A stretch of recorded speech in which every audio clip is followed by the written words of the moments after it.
अरे मेम साहब रुकिए, माफ कीजिएगा मैं आपको जाते वक्त टोक रही हूँ, लेकिन मुझे ना आपसे कुछ जरूरी बात करनी है। हाँ बोल, क्या हुआ? वो मेम साहब मुझे ना छुट्टी चाहिए 3 दिनों के लिए। वो क्या है ना, घर पे छठ पूजा है और मुझे आज ही निकलना होगा। तू मुझे एक बात बता, तेरे लिए नौकरी जरूरी है या फिर त्योहार? अगर पास में नौकरी होगी ना तो पैसा होगा, और पैसा होगा ना तो हर दिन त्योहार ही होगा। त्योहार हमारे लिए आस्था है मेम साहब, और छठ छठ तो हमारे रग रग में बसा है। छठ तो हम किसी भी कीमत पे नहीं छोड़ सकते मेम साहब। छठ पर्व हमारे लिए सब कुछ होता है। और रही बात गांव जाने की, तो गांव में इसलिए चली जाती हूँ ताकि मैं अपने रिश्तेदारों से भी मिल सकूँ त्योहार पे। एक्चुअली ना यही तुम लोगों की सबसे बड़ी प्रॉब्लम है। तुम्हारे पास में चाहे पैसे हो या ना हो, तुम्हें त्योहार अपने सारे मनाने हैं। अरे अंग्रेजों को देखा है कभी? गिने चुने त्योहार होते हैं उनके, कोई 1 या 2, और अपने यहाँ पे जब देखो जब महीने में 3-4 त्योहार चल रहे हैं। और लोग चाहे उनके पास पैसे हो ना हो, लेकिन त्योहारों में ना पैसे जरूर खर्च करेंगे। यही तुम्हारी सबसे बड़ी मूर्खता है, और इसी वजह से ना तुम लोग बहुत पीछे जा रहे हो। त्योहार हम पैसों से नहीं, प्रेम और आस्था से मनाते हैं मेम साहब। और रही बात ईश्वर पे विश्वास करने की, और जिसका ईश्वर पे विश्वास होता है ना, उसका कभी कोई भी काम नहीं रुकता। अच्छा, तो तुझे किसने बता दिया कि ईश्वर होते हैं? इसमें बताने वाली कौन सी बात है मेम साहब, सब ना मानने के ऊपर ही है।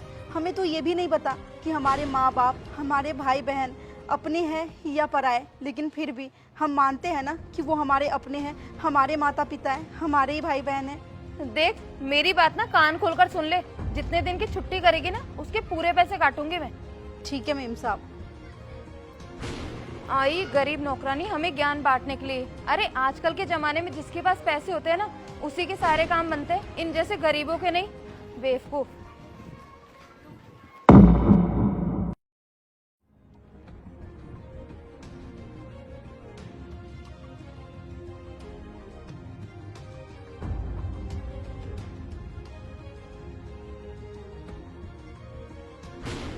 अरे ये गाड़ी को क्या हुआ?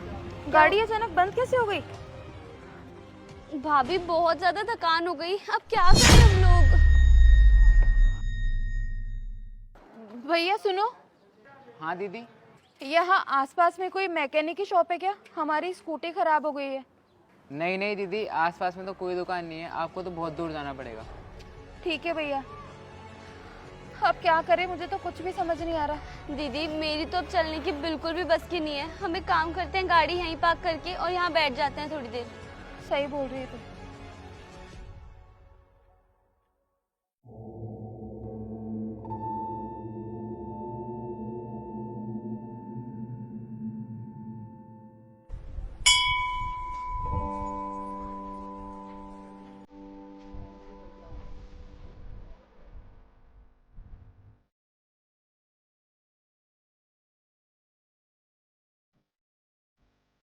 आप मुझे कुछ परेशान से लग रहे हो, क्या बात है?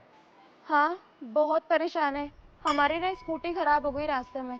पहली बार मंदिर आए हो? हाँ, लेकिन आपको कैसे पता? आपके भाव से। इसमें ना शंका साफ झलक रही है। वो हमारी स्कूटी ना खराब हो गई थी, तो थोड़ा सा आराम करने के लिए यहाँ बैठ गए थे। यहाँ आसपास में कोई मैकेनिक भी नहीं था। आपको ना अपनी गाड़ी के लिए मैकेनिक नहीं चाहिए, बल्कि आपके विचारों को उत्तम करने के लिए मैकेनिक की आवश्यकता है। आपको पता है, जिस जगह आप अभी बैठे हो वो ना समस्त ब्रह्मांड के मैकेनिक है, और आप ना बिल्कुल अच्छे समय पे आए हो। ये समय ना अभी पूजा का ही समय है। ठीक है, तो मैं चलता हूँ। भगवान ना हमेशा आप पे कृपा बनाए रखे। हेलो, क्या सच में? Thank you so much. मैं आती हूँ कल आपके पास। क्या हुआ छोटी? भाभी आपको पता है, पिछले 2 साल से जो मेरी जॉब अटकी हुई थी, उनका फोन आया है और उन्होंने ना मुझे सेलेक्ट कर लिया। कल सुबह 10 बजे बुलाया है। अरे वाह, ये तो बहुत खुशी की बात है। चलते हैं।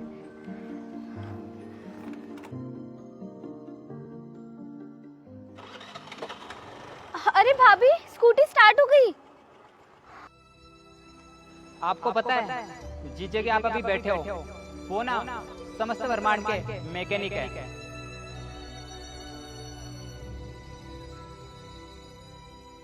प्रिया, प्रिया इधर आना। जी मेम साहब। ये लो प्रिया, कुछ पैसे एडवांस, और तुम ना अपनी छठ पूजा के लिए गांव चली जाना। क्या मेम साहब, मैं अपने गांव जा सकती हूँ छठ पूजा पे? हाँ हाँ प्रिया, तुम जा सकती हो। ये लो तुम्हारे पैसे। आपका बहुत बहुत धन्यवाद मेम साहब। नहीं नहीं प्रिया, तुम्हें धन्यवाद बोलने की कोई जरूरत नहीं है। धन्यवाद तो मुझे तुम्हारा करना चाहिए, क्योंकि तुम्हें पता है आज तुमने ना सबसे बड़ी सीख दे दी मुझे। सीख? भला हम का सीख देंगे मेम साहब आपको? हाँ, हम तो खुद ही अनपढ़ है। लेकिन प्रिया, तुमने जो आज मुझे सिखाया ना, वो मैं कभी पढ़ लिख कर भी सीख नहीं पाई।